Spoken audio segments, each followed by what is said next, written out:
excited that, what was it, 87% of you said that you were beginners in Data Factory, because you are exactly who this is targeted for, beginners. So yay us. Good morning. My name is Leslie Andrews. Like I said, we are here to talk about Azure Data Factory for beginners. Does it make data? Of course it doesn't make data, right? The data comes from somewhere else. And that's what we're going to talk about and learn about today is, where does the data come from? What does the factory actually do to it? And what we can, and then some demos on how we can use that in a real world scenario and put some, complicated bits and pieces together to come up with something that actually does a production level type of activity. Right? Come on, clicker. Yay, clicker worked. A little bit about me. My name is Leslie Andrews. I have 20 years of experience in IT across a variety of industries. I've worked in state government, city government, uh, healthcare, electrical supply. I've done a bunch of different things, from building databases and applications to data warehousing and ETL processes. I'm a speaker. I spoke at Past Summit last year. I competed in Speaker Idol a couple of times. I was an IDERA ACE in 2019. I am a certified data engineer and a certified data analyst. I started working for 3 Cloud Solutions back when it was Pragmatic Works in November of 2019. And I am a senior consultant here. You can find me on LinkedIn or Twitter at landrews5807 if you want to give me a follow. Today, we are going to be talking about Data Factory for beginners. Our objectives are to understand what it is and what it's used for, how you set it up, and then a couple of demos, moving some data around in some different scenarios. So we're going to start off with a definition of what is Azure Data Factory. It's a cloud-based extract, transform, and load and a data integration service that allows you to create data-driven workflows for orchestrating data movement and transforming data at scale. And as a cloud-based product, that means that there isn't anything to install. You're always getting the latest updates and version that's available for you to use. Any bug fixes, it's always up to date and ready to go. The things that it does: it moves data, it transforms the data, and it does that with using activities. And these are some of the applications and data sources and activities that you can do within the data factory. You can connect to these things to extract data from them or to push data to them. You can run Databricks notebooks. You can do very complex scripting, data extracts, data flows. There's some stuff in preview now for Power Query that we'll talk about a little bit. So it really is a all-encompassing tool that allows you to move big data. And I want to stress that this is really for moving lots of data. If you have large amounts, billions of records, lots and lots of records. It can also be good for using one-time extracts and loads if you're trying to migrate some data around and you don't have a whole lot of data and you just need to move it quickly. This can help you do that. And it does that by using pipelines and activities, linked services, and data sets. So if you're coming to this from an SSIS background, linked services are like your connection strings. It's how you connect to your data sources. Data sets are exactly what they say, data sets. It is the data coming out of those linked services. So you have to have a linked service that the data set connects to. And all of those things are then all packaged up inside activities that are put into pipelines that you can move your data along, transform it, stage it, put it wherever you need to do, run, like I said, the Databricks notebooks, transform it, so that you ultimately end up with a set of data that your visualization tools, Power BI, SSRS reporting, Tableau, can use to do all of the cool stuff that everybody likes to see. This is all done by, like I said, these 3 pieces. This is a visual representation of how those pieces fit together. So a pipeline is a logical grouping of those activities. The activities consume and produce data sets. And it's not on here, but the linked services connect to the data set that allow you to get to the database activities. One of the biggest pieces of the data factory is the integration runtime. And this is the piece that does the majority of the work within the factory.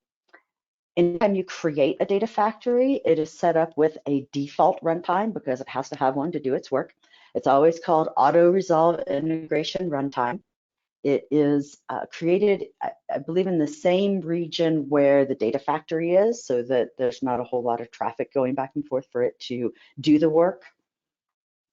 It executes your data flows, it moves your data, it, I'm sorry, lets you connect to the data in private network on-prem or virtual or VPN networks. And it has the connectors, the formatting conversion, column mapping.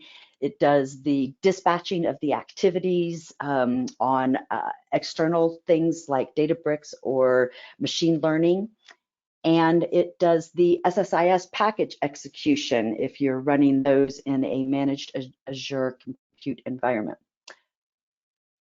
You can, however, create your own integration runtime if there is a reason for it to be in a specific region for like legal or regulatory reasons.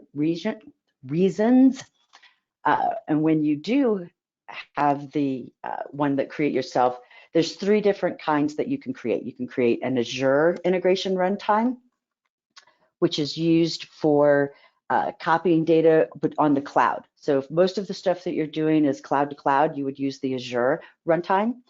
You can use a self-hosted runtime when you are copying data between the cloud and on-prem. And this is something that you have to actually install on your on-prem server. And then there is the Azure SSIS integration runtime, which is what you use when you're executing SSIS packages through the data factory.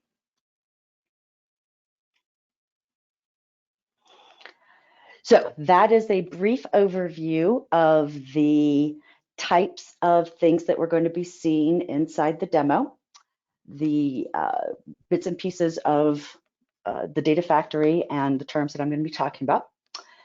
Before we move on to the demo, see if we have any questions. Somebody wants to know if the presentation will be available after. Yes, it will. The recording will be out, I think, sometime tomorrow. I think it takes a day or so for it to process. But yes, the presentation will be available. The slides are available right now within the downloads or documents, or I forget what it is. So the first demo that we're going to go out and look at, I'm going to review how you create a data factory, and then a quick overview of a really simple SQL Server to an Azure SQL database.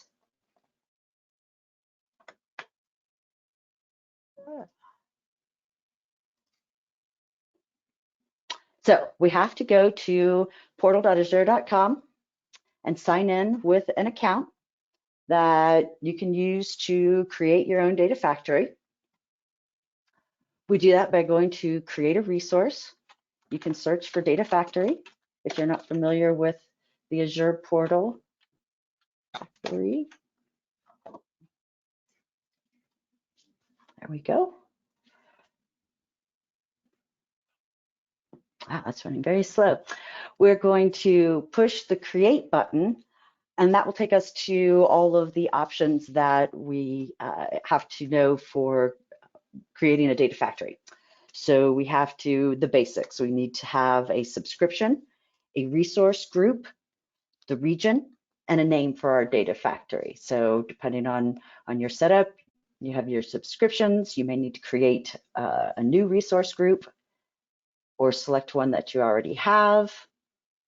A region, you're going to give it a name. I'm going to move on here. So one of the things that you have to know about Data Factory is that Because it is cloud-based, when you are creating a pipeline and you want to actually run it without saving it, you have to have a GitHub account.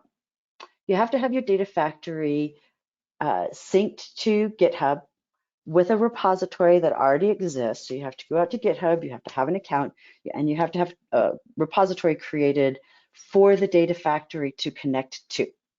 And this allows you to save work in process or in progress. If you don't have a GitHub repository set up, then you have to either run your process in the debug mode, which is a local version, or you publish it to the actual factory where the integration runtime that we just talked about, the default one that does everything, actually runs your pipeline on the server. And so it's a do or die, right? So if you don't have GitHub set up and you're working on something and you publish it and it's bad for some reason or wrong, there's no control Z for that. You don't get to do an undo. So if you're not sure, make a copy and publish that and run it. And then when you know that you've got the fix for sure, go back to your real thing and make the changes, because you only get one shot at that if you don't have the GitHub set up. Because this is a demo, I don't have the GitHub set up on mine. So the only two ways to run my demos are either in the debug mode or publish them and run them on the server. So just an important thing to know when you're setting up your factory. You can set this up later. So configure Git later. Boom, you don't have to deal with that. If you don't have it set up, if you just want to play around, you're not really doing anything that you need to keep, or it's not production level, don't need any of that, can move on. Networking, this lets you choose whether you want your auto resolve integration runtime to be provisioned on demand inside the virtual network. So this lets you enable the default auto resolve integration runtime on the virtual network, and on the self-hosted integration runtime, right? So these are all pretty advanced topics for just playing around or doing whatever you're going to do. So we're just going to leave the defaults for that. We're not going to enable encryption using a customer managed key. So this is something that you can set up with a key vault, that if you're working with customer data, it's like I don't want to say two-factor authentication, but it's kind of that, right? You have to have your key and their key in order to do that. And like everything else on Azure, you can tag this so that it has whatever it is that you need to track your resources by. And then you review and create, and it's going to get all mad because I didn't fill out all of the basic information. But once that's done, you'll get a data factory. It will show up in your resource group. So here's my resource group.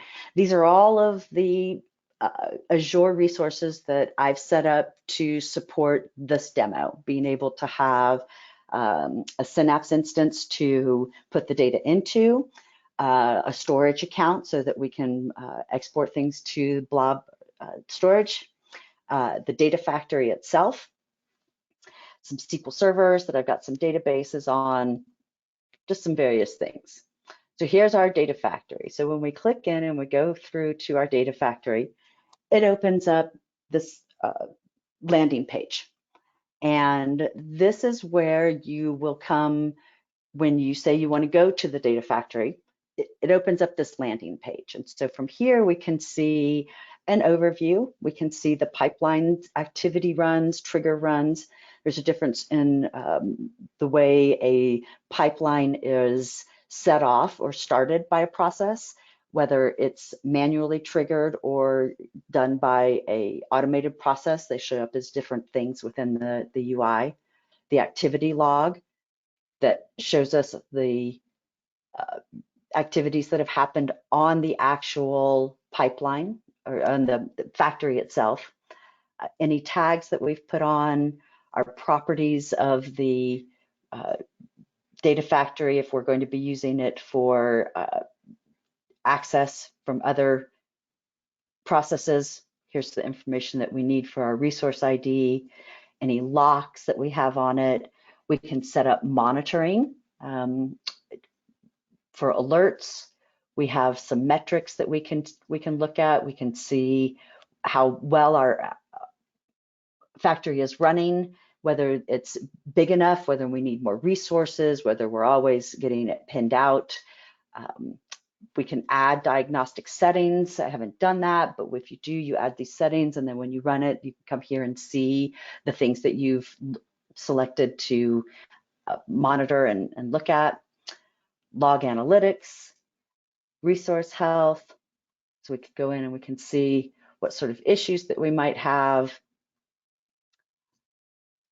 Now I know you're saying, but Leslie, you talked about pipelines and building activities and data sets, and none of that stuff is here. So we actually have to push this button to go to the author and monitor. And that's what actually launches the data factory itself, where we go to do the work that we've been talking about, create pipelines, do the trigger them, schedule them, do maintenance on them, publish them. That's all done in this UI. It's a really great tool by Microsoft that has all of this information in here on tutorials on how to do some of the basic stuff, being able to use Databricks, doing a lift and shift of your SSIS packages. This is a big deal for a lot of companies, being able to move off of their on-prem SQL Server and just move all those SSIS packages up to a data factory. Using data flows, bulk copy.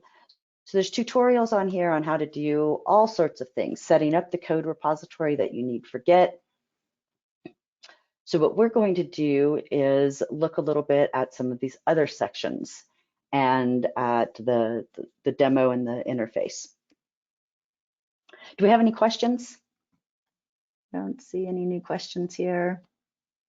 Anybody have any questions about Azure or how we get this set up? Just type it in the chat, and I'm kind of keeping an eye on that. So, okay, I think we're good to go. Okay, so I'm going to start, even though this is the authoring, I'm going to start down here in the managed section, because the managed section is where you start with your linked services. And really, until you have a linked service set up, you really can't do anything in the factory. You got to be able to connect to something. And the data sets that we're going to use in the pipeline all have to have a linked service that they start with. So these are the 5 different linked services that I have set up. It shows you how many pipelines are using that linked service. It tells you what type of service it is, so that we can see that we have a SQL Server, which is a different flavor than the Azure SQL database, and then the Azure Synapse Analytics, and then, of course, the Blob Storage. We have the one integration runtime. It has 5 jobs related to it, which makes sense. That's how many we have. It auto-resolves the region. It's running on the managed virtual network. Don't really have to do anything with this. It just works. Here's where we go to set up the Git configuration, since we didn't do that at the setup. If we have Azure Resource Manager templates, we can bring those in through the source control in the manage section. And then the triggers. This is where you would go to create a automated kickoff. So in the SQL Server world, it's synonymous with SQL Server agents. So agent jobs. This is where you come to set up a process that says, go run this job every day at 5 a.m. We can have some global parameters that are constant across your entire data factory that we can then use in the pipelines for passing through to queries or activity parameters or other settings within the factory pipelines. Here's where you would come to put in your customer managed keys, and if you have any private endpoints. So that's an overview of the managed section. I'm going to go ahead and pretend like I'm going to do a new linked service just to kind of show you all of the different things that you can connect to. So these are everything. I'm going to kind of break these down so we can look at them by group. So these are all the Azure services that you can connect to. You can connect to old data lake Gen 1 storage. If you have an Azure Key Vault, we can connect to that. We can get table storage. Databases, not just Azure databases, not just SQL Server. We can get any database connections information. Teradata, I know that's a big one. Spark, SAP, lots of stuff from SAP. We can connect to files. If you tell it that you're connecting to Blob Storage, it's going to find out what type of file you're using. Generic, ODBC, and then a whole bunch of services and apps that you can connect to get data from. So this is all really cool, especially if, I mean, say you have your own PayPal account and you just want to see how much money you've been giving people over the years. I mean, who knows what you want to, you can just connect to that and get your own data out and just play around and see what you can find out about your stuff. All right, so now that we have our linked services, the next thing that we have to do is come in and create some data sets. Some of these data sets are to very specific, sorry, I meant to enable this before we started. We'll let that do its thing while we're doing. Some of these are connected to very specific tables. Some of them are more general. This one is, not that one.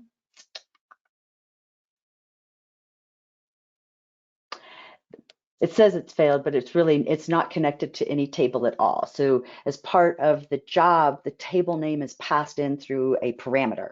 And so you don't have to actually tell it which table or view or query that you're using for your data set, but you can. Well, I really apologize. I really meant to get that started before we got started so that it would just work. So while we're waiting for that, I want to talk for a minute about data flows. Data flows are more like what you would expect from SSIS and being able to combine different sets of data into one thing. So merge joins, unions, being able to do derived columns. So the data flow is a step up from the data set. Oh, yay, look, interactive authoring is enabled.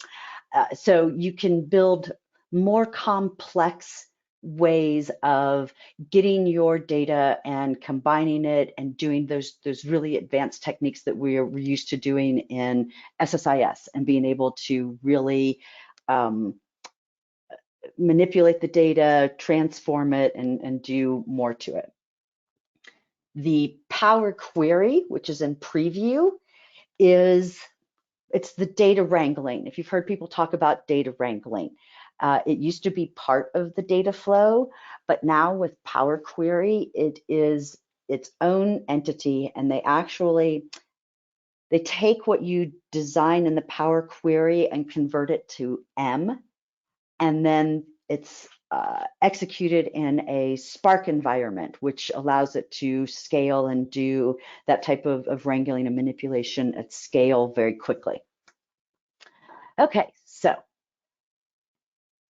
here we have a very simple pipeline that copies data. It's going to copy data. We got that from the move and transform activities. But before we go on, let's look at some of these activities. They're grouped into different things. I think it's kind of funny that they've got them where one thing is in a group, but I think they're just being proactive in assuming that at some point there will be more Azure functions or something more generic, and there'll be more things under here. We can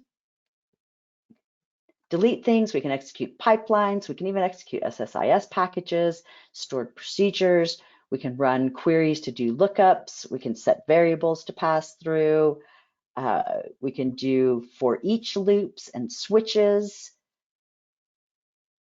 Here's where we would add in a Power Query if we had created one. So these are synonymous with the SSIS, the menu options there, right? There aren't as many of them, components, I guess. So there aren't as many of them, but we can still do a lot of things with just some basic activities and tools that we have. So this particular one is copying data from my Azure SQL to a on-prem. So if we come over here and we have our source and our sinks, the source data set for this is a SQL Server data set.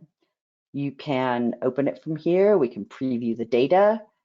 So we can see what data we have, make sure that we've got our names right. Our sink in this particular one is another database.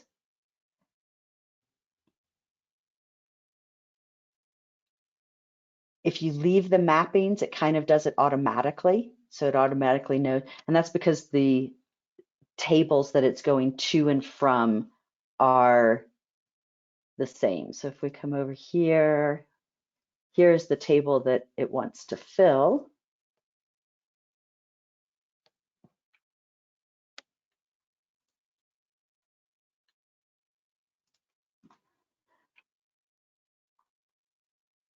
Right, so we're going to go ahead and we're just going to truncate this.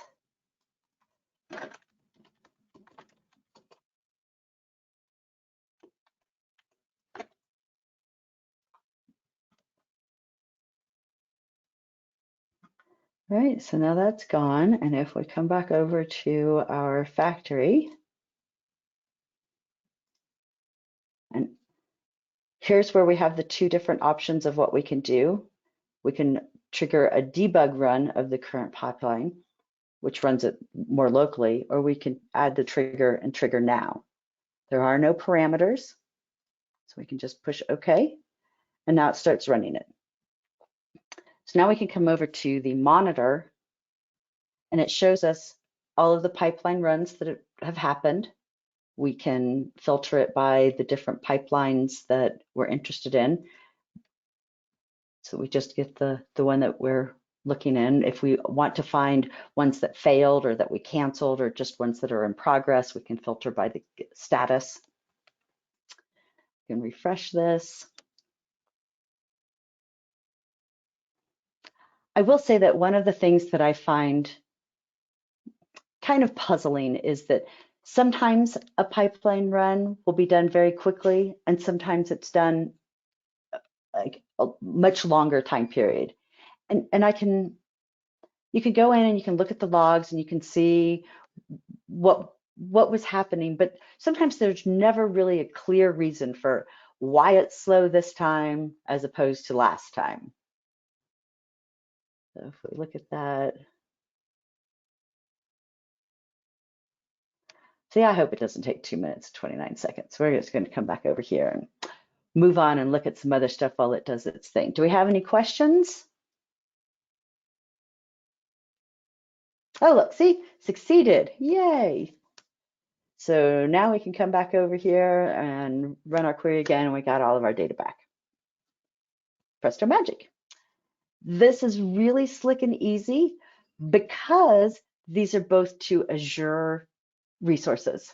There's not a whole lot of complexity to it. It's going from one SQL to another SQL. So boom and done. All right. Our next demo does basically the same thing, but what it does is it takes it and it puts it in Blob Storage. So I've set up a sync data set for my Parquet Blob Storage. So we can open this up. We can look and see where the path is, what the name of the file is going to be. We can come out here to We can see that the last time that this was created was a couple of days ago. So when I run this again, it's actually going to overwrite that existing file that's there. Close this down, come back over here, we'll go ahead and trigger this. So this one's only getting 10 records from that table because it's a pretty big table. And again, in the interest of time, when you're doing demos on a webinar, got to make sure that they're going to run in a reasonable amount of time. Let's see, we can see that. Oh, so I've got this filtered. We actually want this one now. So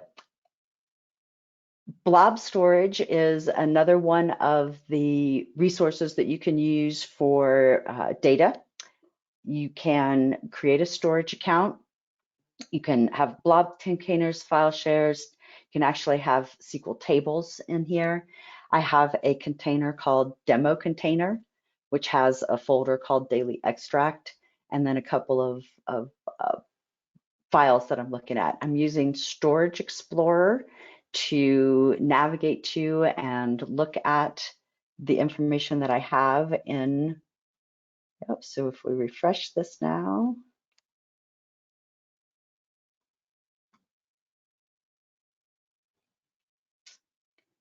oh, you know what? I think I put it. Oh, where did it go? There it is. So it created a new folder for us, daily no space extract, right? So we had one already there with a space. This one created the one with no space, and it put our new folder here, or a new file here, SO user. So now, depending on your infrastructure, if you have a Synapse instance, you can use the create table as syntax and pull this directly into a table on your Synapse instance.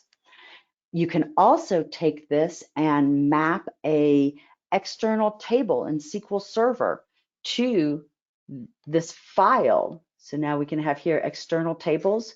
If we wanted to, we could map this an external table to that file on our blob storage and query it just like any other table. And actually what you could do is within a folder have multiple files. So say you had, today's, yesterday's, and the day before. If you had all of those in a single file, you could create an external table to that folder, and when you query it, it would get all of the data from all of the files and union it and bring it back in as a single, and you don't have to do any additional work for that. Just setting up that external table, and then you can query this as a table. Does that make sense? Anybody have any questions on how that is a, yes, somebody has a,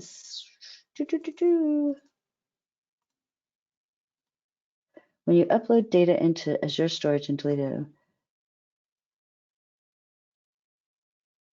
I actually don't know. So the question is, when you upload data into Azure Storage and delete it multiple times, will it be included in Azure subscription price after?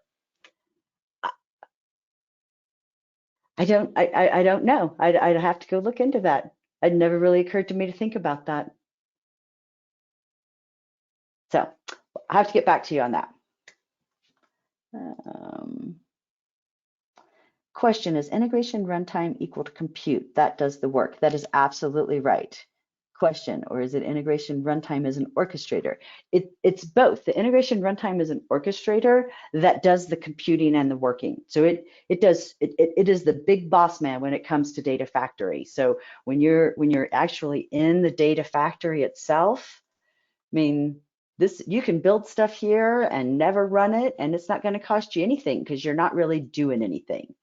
But as soon as you push that trigger and the integration runtime, okay, so I think we can come in here.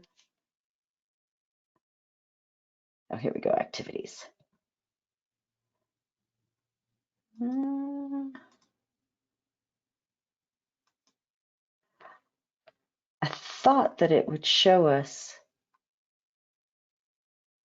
This may be only for, oh, I don't know, because here's all of my runs. Like I've done a lot of runs on. So just, I mean, if we're interested, so here, let's go look.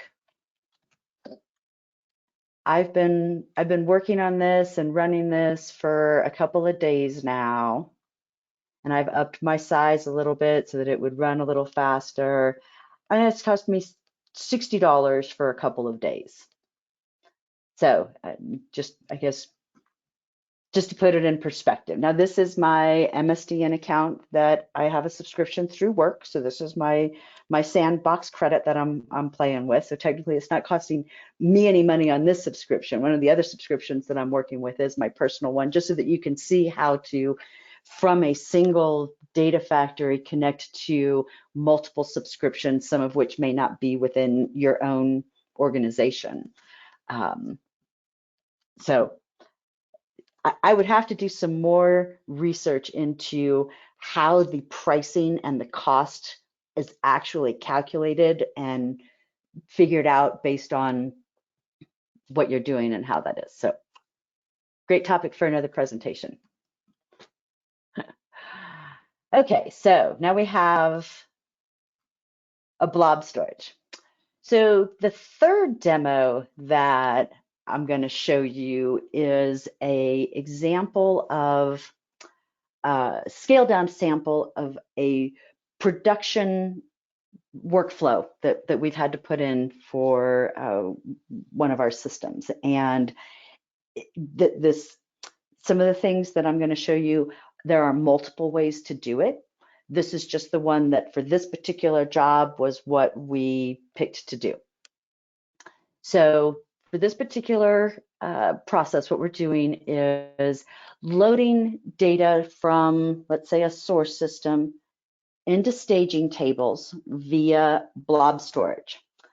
And I'm kind of contriving that for this demo and example, because a lot of times you're not going to be able to get the data directly into a SQL Server or some sort of database form. You're going to have to extract it from, in our instance, an IBM DB2. We are having to pull data out of DB2 and place it in blob storage so that then we can get it into Synapse. And so we run these processes, and then we have about, I want to say there's like 500 tables that we run this sync process on. And there are two ways that we can sync these tables. We can do a snapshot, which is just what it says. I'm going to take a picture of this table. And we're doing that with record or with tables that have like less than, let's say, 100 million records, I think, are some of the sizes of the snapshot tables that we're taking. The other option is an incremental load. So we have some tables, one of them 20 billion records. Well, there's no way that in a daily load or a daily refresh that you could refresh 20 billion records every day. And so that's an incremental load. So you have a table where you store things like the last day that we got data. So let's say that for one of our tables, the last day that we got data was 2 days ago. In our table, it's going to have 5/16 as it's called watermark date. And when we run our process, we're going to say, okay, go out, find for table A what its watermark date is, go to the source system, find all of the records for the days after that. So we're going to find out, I take that back, there's a step before that. So we're going to get the date, 5/16. We're going to go out to the source system and we're going to say, give me all of the distinct dates that you have records for after 5/16. And we're going to get 5/17 and 5/18. And then we're going to say, okay, go get me all of the records for 5/17 and another query that says, go get me all the records for 5/18. So we end up with two files, one for each day. And then we're just going to load that incremental difference, just those new records. This pattern does not account for changes to previous days' records. All this process is doing is getting today's records, yesterday's records, and that's it. Just an insert. No upsert, no merge, no nothing. We're just getting the new ones, sticking them in, doing maybe some transformation to it. Sometimes maybe the date time that comes out of your system isn't the same as what SQL Server wants it to be. So you have to strip out dashes and colons and format it so that it's the right thing. So you do whatever transformations you have to do. But we're going to put it in a staging table and then put it into a final table.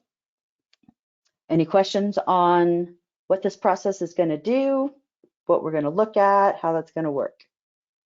Okay, so we have a lookup here that gets the table listings. So we're going to look at this.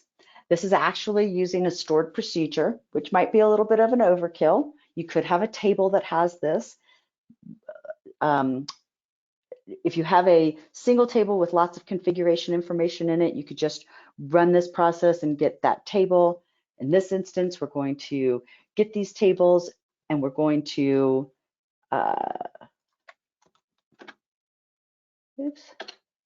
preview the data so that we can see what we're looking at here. So these are the 9 tables that came in the Stack Overflow sample database that I grabbed. And we have some tables that are incremental, badges, comments, votes, right? So those are all big tables. And then things like post types. Well, there aren't very many different types of posts or link types, right? So those aren't going to be incremental loads. Those are just going to be snapshot loads. We want to get today's picture of that, and whatever it is, we get it all. And then this flag is active equals true. There are actually 2 tables where is active equals false. We're not loading those anymore. So this stored procedure only brings us back the list of the tables that we need, the ones that are active, that we want to loop through to load our data warehouse with from our source system. And depending on whether it is or is not incremental, we'll decide which path it takes in the switch. I'm passing in parameters from the pipeline. So if I come back out here, so now I've not selected any of this. I've selected the blue thing here. So we can see the parameters for the actual pipeline. If you have multiple groups that you need to do processes for, you can set this table up so that it has group names. If you just want to run a single table, you can set it up so that you can pass in a single table name, and it will just run this process for a single table.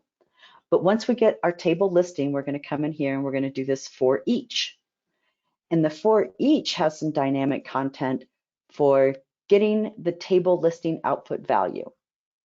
So this is basically passing the entire row that it's on from the lookup to this one activity. So we have one activity that we're doing in this for each. We could have multiple activities. We could do lots of things within this for each for whatever it is we're processing. But for this, we just have one activity.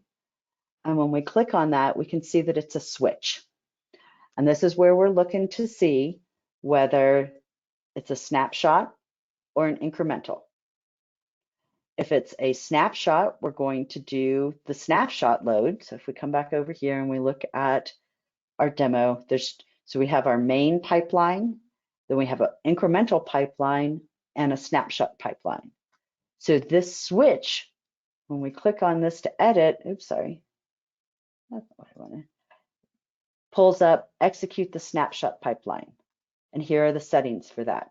We're going to pass in the table name, and we're going to pass in the base URL. On the, oops, I'm going to close some of these other.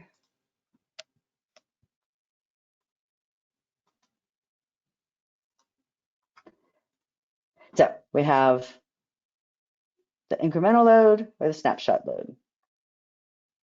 Any questions on where we are so far? Okay, so the snapshot is really easy. We're going to extract it to our Blob Storage and then load it to Synapse with a stored procedure. We have our stored procedure down here, process snapshot from incremental. So when we come over and look at our Synapse instance, we can see that we have these 3 stored procedures that we use to process the incremental, process the snapshot, and update that watermark date. Remember, I told you that we have to be able to know what the last date is. So once we run a job, we have to make sure that we update that date. So the next time we run it, it all works right.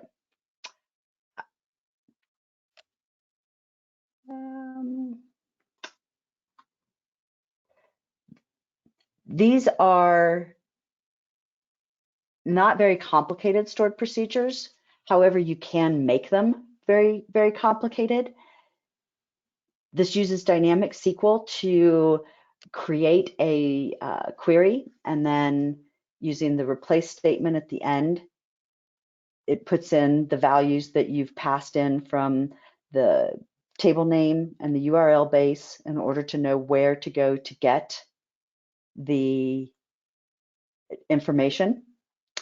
This is not best practice to embed your secret right here, but this is the syntax that you use for doing that copy into from the storage account. I'm going to go change my secret as soon as we're done with this session and make it a different secret for the next session. So this won't work after 10 minutes from now. But these are the stored procedures that we run, and it basically is creating a staging table if it doesn't exist, inserting from the existing table into the staging table, just so that you have a backup of what your data was. Maybe this doesn't matter to you, and in our situation, we really needed to make sure that before we make any changes, we keep a day's history. And then we copying into the full table directly from that Parquet storage using the table name that we've passed in. So I'm going to go ahead now and start this off. The incremental pipeline does a little bit more. It, like I said, it has to do a lookup to get the incremental date. So I have a table called helper key columns. And in this table, I have the table name, the key of the table, whether the field that it increments. So in one of the tables that we have, the incrementer is the date, but in the rest of them, it's creation date. So you have to know for each table that you're doing an incremental load on, what is the field that you're looking at to determine that date.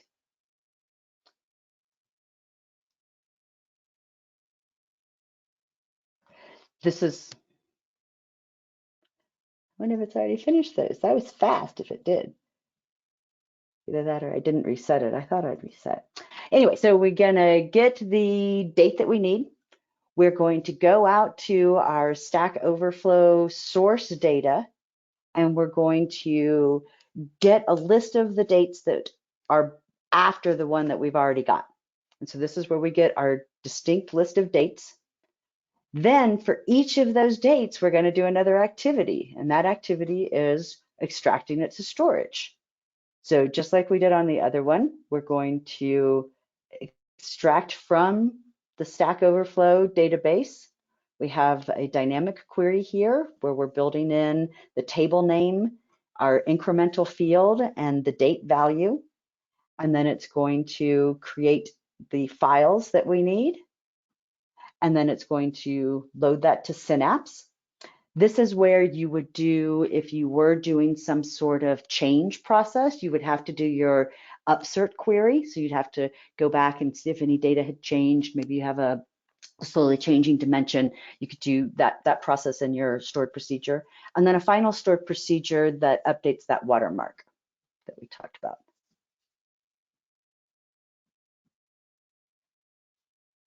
Oh, see, look, it finished. Yay. So now we can go in and look at the details of the load that it did. So we can see that this is an incremental process that it did. we can, on each of these, look at what it passed into the pipeline. So this is selecting from badges where the date is equal to 12/31, because that was the one day that it, let's see, I didn't update it. Here's where it's calling the stored procedure to do the load, and then the stored procedure to update the watermark. On the extract, you can see that it has these little glasses right here. This shows you how many rows were pulled from your source and how many were written to your blob storage.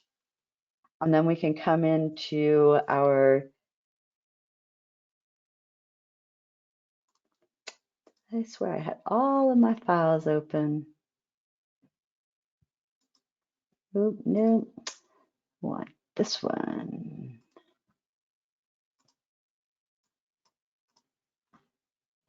So here we can see that it filled in our tables. We can see that the one table that was not active, which was posts, does not have any records because that one wasn't one that was processed. Everything's in here twice because I didn't truncate my tables beforehand. So it loaded everything again. Because then, like I said, this is just an insert everything that you find. So I can truncate this and run it again, and that would be good. So let's see, what else?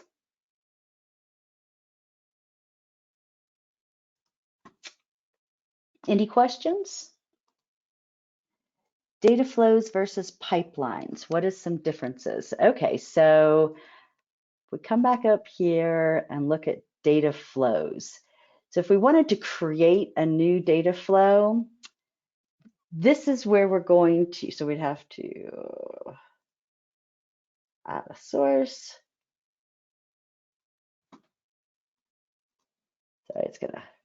So this is gonna let us select different data sets and combine them together. So if I wanted to get that user data set, this is going to get me those 10 users. And let's say that I had another data set here where I had payroll information from somewhere because I want to find all of my users that are also employees. This is where you would build a thing that says, oh, okay, bring in all of my data from my users and bring in all of my data from my employees, and then combine them here and do a union and find me all of the people that are both, or all of the people that are neither, all of the users that aren't employees. Maybe I want to find all of my users that aren't employees, right? So this is where you would go to build a data flow that would come up with that combined set of data that then you would use in a pipeline. So a data flow is something that you're going to use in a pipeline that has customized data that you've created from your data sets. Does that make sense, Donnie?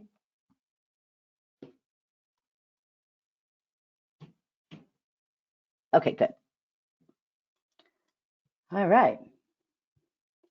So we did our demos. I'm really excited on my time here. We did our real world example.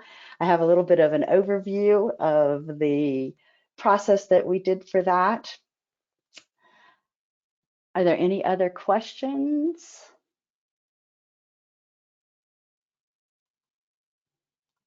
Oh. Donald wants to know if it's a flavor, what flavor of DB2, AS400. Yes, it is an AS400 where we've got green screens and RPGs. Is the blob storage mandatory to load the data into table? Can we do directly load into table? Sure, Deshaun, yes, that is what I did at the first time. I went an Azure table to Azure table. I was only demonstrating the blob storage because in some situations, you can't do that. For our situation, going from a DB2, we couldn't go directly into the Synapse instance. We had to land it somewhere. So I was specifically trying to demonstrate that process because it's not very straightforward. Looking for this. Okay, does that answer your question, Shirtashan?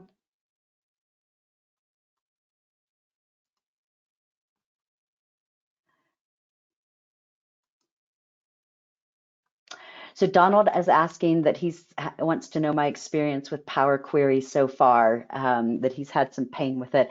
I actually haven't started playing around with Power Query yet, so I don't know. No, I'm expecting pain. How to configure alert if pipeline runs more than an hour, say. I'd have to look into that, Siva. I haven't done much with setting up alerts, and it is a bit, so I don't know. You may have to set up some sort of monitoring on the data factory itself to monitor the time elapsed. Maybe there's a max time elapsed for a job. I'd have to look into that. Like I said, I haven't done much on alerting, Siva. Donald says that Power Query still feels like a beta, which it is. Alan would like us to know that Power Query in Excel and Power BI desktop is really nice. It is. And I think that's what they're trying to do, Alan. I think that they're trying to take the Power Query that works in both of those two products very well and kind of build it into the back end of Data Factory, because it does do a really good job at what it does, which is scale and process lots of data quickly. Colin wants to know, how difficult is it to use ADF to process on-prem data and return it on-prem instead of using SSIS, or is that not advised?